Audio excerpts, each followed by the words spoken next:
India's aviation regulator, the DGCA, has mandated checks on the fuel control switches of all Boeing aircraft operating in India. In this, the aviation regulator has only followed in the footsteps of airlines across the world, including Etihad, South Korea, and Singapore Airlines, that also began doing their own quiet checks on the fuel control switches. This after the Air India 17 crash and a preliminary investigation report that revealed a 2018 FAA advisory talking about a possible problem with the locking mechanisms of these fuel switches. Since then, we have also reported on a United Kingdom regulator's directive that was renewed after 2015 on the 15th of May 2025, under 4 weeks before the crash of Air India 171. This pertained to fuel valves and flagged them as a potential safety issue. I'm Barkha Dutt. You're with the Mojo Story. We'll be cutting across live to the United States of America in a moment from now to speak to a top U.S. aviation expert, a top U.S. aviation attorney, Mary Schiavo. She is somebody who has called out a possible software glitch in Boeing that she says is not just well known, but has been well documented in the past, that there are enough examples and precedents from history that also point to a dual rollback of the engines of the 787, which is a highly electric aircraft.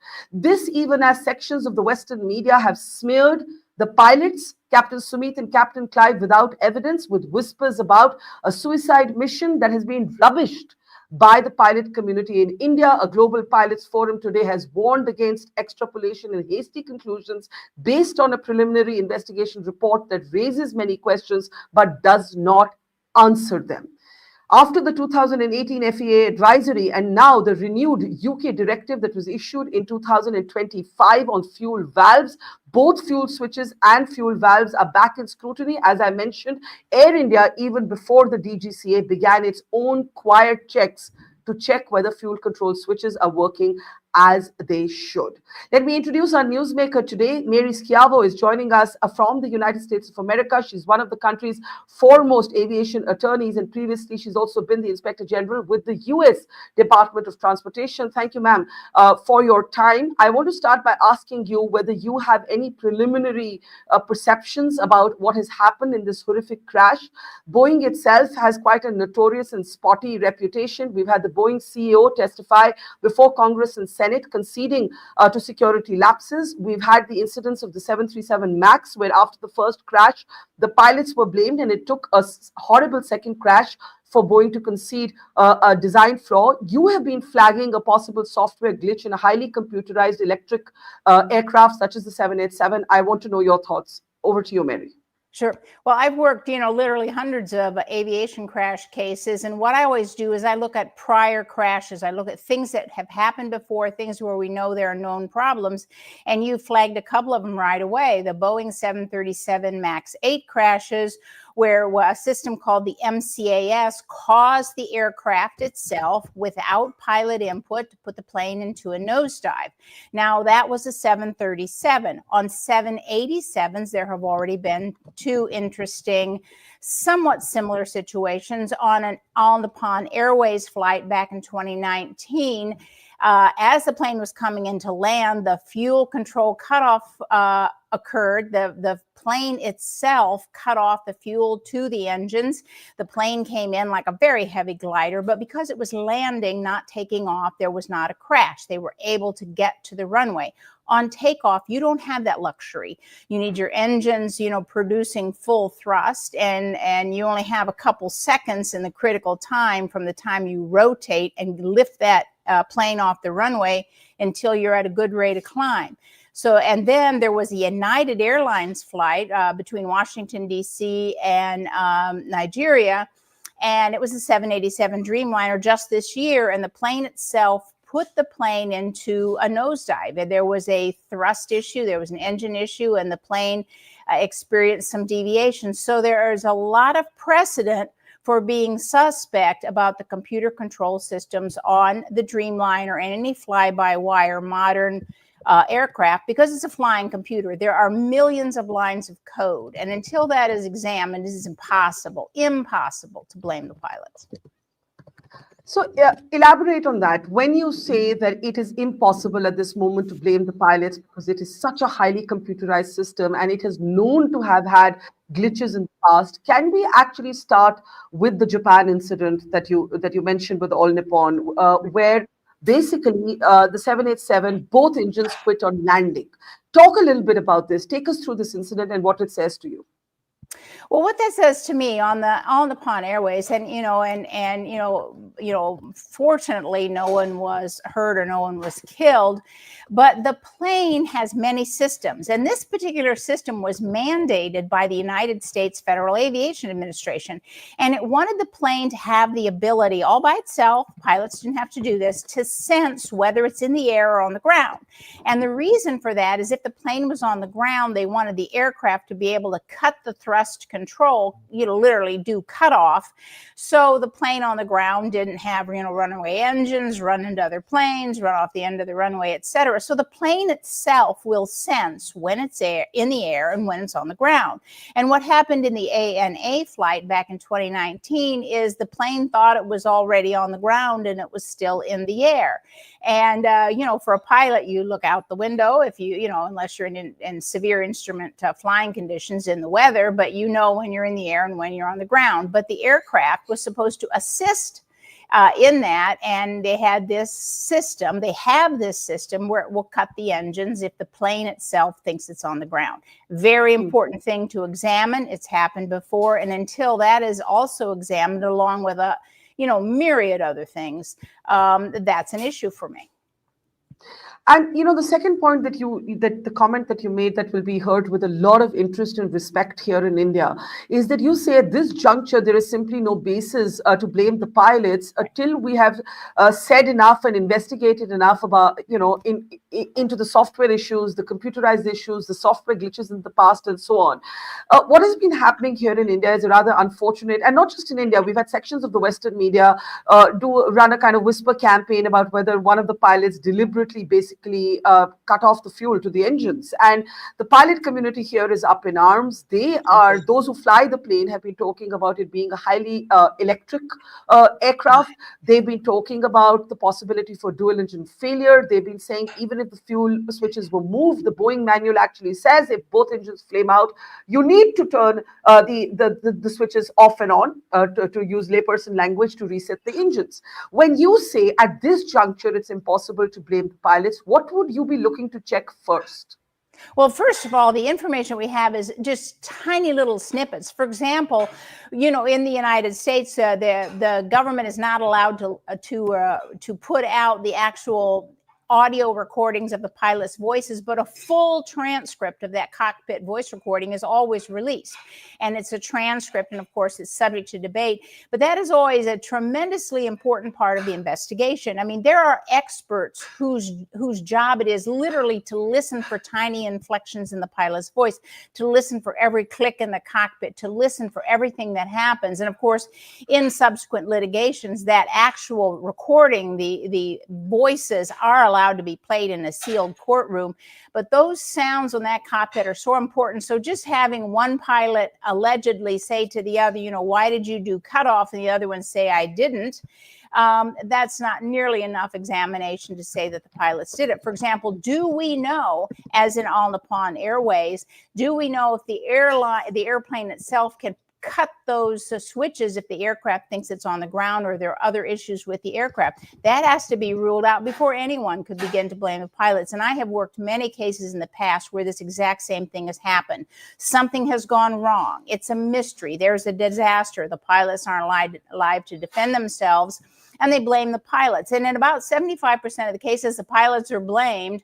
And in many cases, I and of course the team I work with have been able to disprove that. I mean, there are just many cases where the pilots are blamed, and including remember, they're not blaming them for suicide, they're blaming them for murder. I mean, Yeah. this is a heinous accusation, and there is just no evidence of that at this point. Everyone remembers MH370, the plane that disappeared, and immediately the world was blaming the pilots. You know, I worked on that case for almost 10 years. There was not a shred of evidence that the Yeah. pilots did that intentionally, and yet they got blamed, and their families were just horrified. So it's way too early to say that, and there are way too many suspicious things to say, oh, it's the pilots, because there's no evidence of that. I couldn't agree more with you. This propensity to be salacious, maybe to sort of rather believe that it's the pilot to blame than the machine. And I want to talk a little bit about how this has happened in the past. You mentioned the 737 MAX. When the first crash took place, there was even the inquiry blamed the pilot. The pilot happened, by the way, to be an Indian at the time.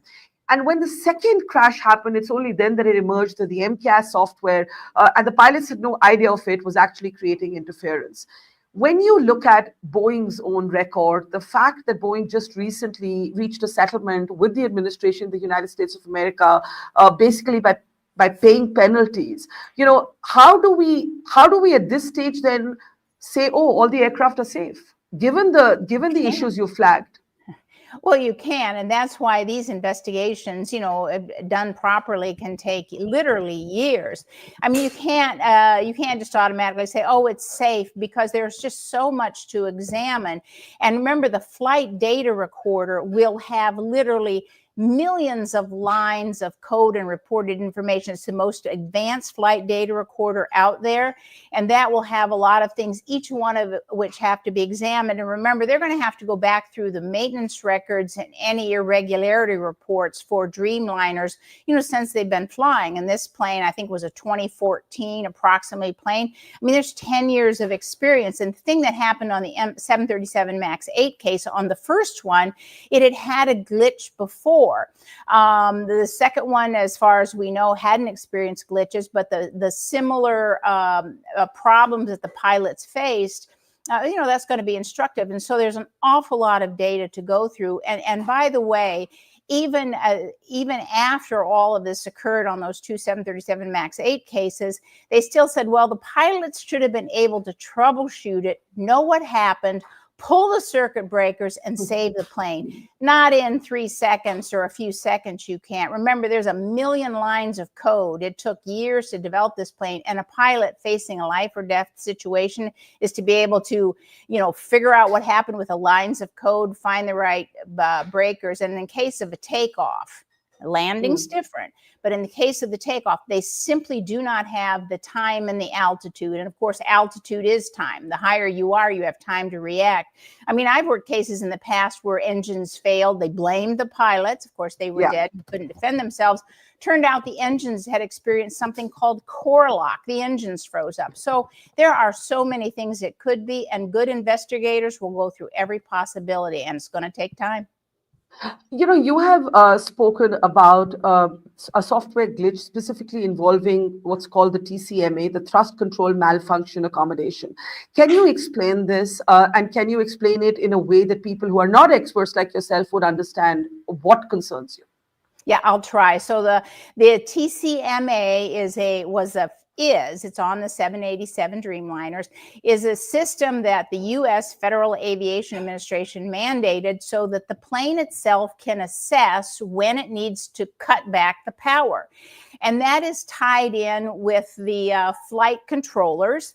And that system will tell the flight controllers, which are on both of the engines, when literally to cut the power if the plane itself thinks it's time to cut the power.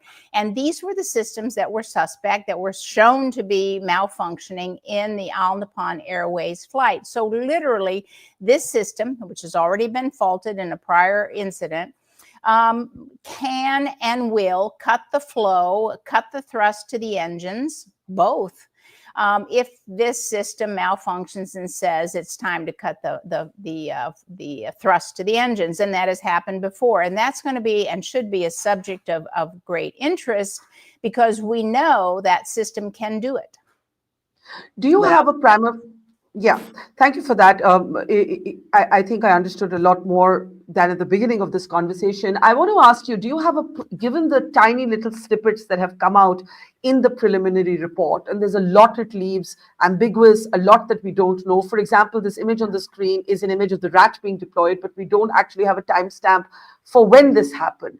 We know that the fuel switches go from run to cut off 3 seconds into the flight and then come back 10 seconds after that, but we don't know what happens before those 3 seconds. So there's a lot we still don't know. Right. Given these, and we have, as you mentioned, just one sentence from the cockpit voice recorder, which is not even exactly transcribed, it's paraphrased.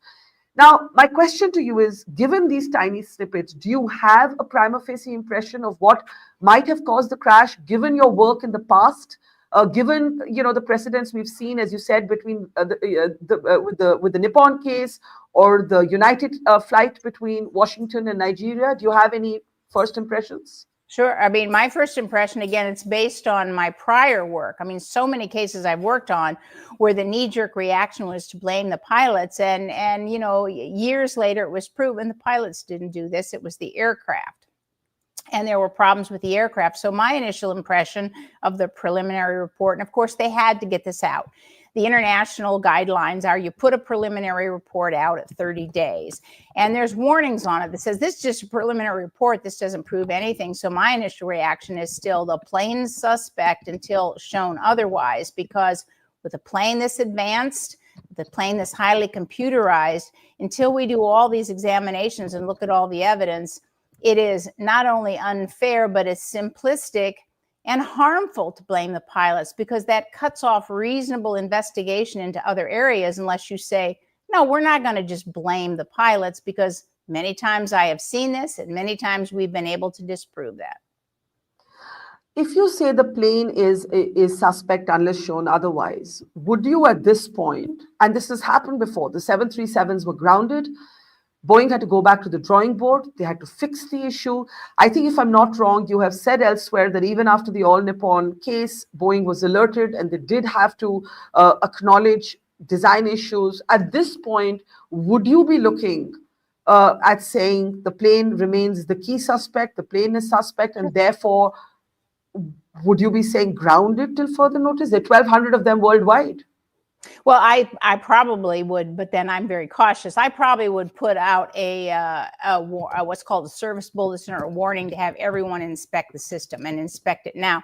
Now, you can do that. It depends how it's ordered. Sometimes it's an emergency order and you must do it immediately before any more flights. And sometimes they give them 30 days, 10 days, 6 months to do it. But I think those systems have to be checked worldwide. Sure. Yeah. So let me ask you this in the end, because we have only a couple more minutes with you, Mary. You have, as an aviation attorney, often defended families in their litigations, in their petitions, in their cases, including after 9/11. Here you have, of course, the Tata Group that owns Air India announcing its own compensation, but Boeing making no such announcement. Do you believe that there are rights that the families have vis-a-vis Boeing? Oh, sure. The families have rights against Boeing. They'll have rights against the engine manufacturers, General Electric, if they're shown to be at fault. Software manufacturers and developers, they have a lot of rights. The issue is ordinarily people just look to the airline because of a treaty. There is a treaty that makes the airline initially, and if no other cause is found, ultimately responsible, but many others can be held accountable, and they are. They are routinely held accountable in courts around the world. For example, in MH370, the plane that disappeared, they were held accountable in Malaysia, both the government and the airline, and accountability is there. But I will say, on an aviation litigation, it can take from 3 to 5 years. It's not a fast process because there's so much, if done right, there's so much evidence. And there will be here too. There will be a lot of evidence. And if it's Boeing's fault, they will be held accountable, as they were in the 737 MAX 8 cases, but that took a long time. In the end, given that the Boeing CEO has been on record before US Congress conceding to security lapses and promising to be better, what would concern you the most, given everything you know, given everything you've seen about the 787? Well, what concerns me the most are the whistleblower reports, and that's a whole nother topic and a lot of information. But there have been several whistleblowers at the Dreamliner 787 plants that said that all the safety measures, the requirements, the manufacturing safeguards were not followed. So all that has to be re-examined again. In fact, we had one tragic case where a whistleblower reported there were metal shavings, for example, on wiring. There were other problems. Those all have to go back and re-examine, and every plane that was subject to those suspect conditions should be re-examined at this point, because this is a turning point for the 787. This is the first fatal crash of that aircraft, and it's time for a good in-depth dive and going back to all those whistleblower reports, because some people were bravely trying to call attention to problems, and I don't think they were successfully all examined, looked at, and remediated. Mary Schiavo, thank you. It's been a pleasure. I think what I take away from you is do not blame the pilots right now. There's simply no evidence to do it. In most cases, it's convenient to blame pilots who are no longer alive to defend themselves. There are documented issues with this highly computerized aircraft, the 787. The Nippon Airways is one such case where the engines failed on landing. Here, you are concerned once again, in particular, about a software glitch, and there is Boeing's own spotty record and the fate of the whistleblowers. I think you've put it all into brilliant perspective. We value your time and your insights, and we hope to talk to you again very soon. Take care, and thank you. Thank you. It's great to see you here. Thank you for watching our work. If you haven't subscribed yet, don't forget to click the bell icon and subscribe to Mojo Story and support independent, robust journalism.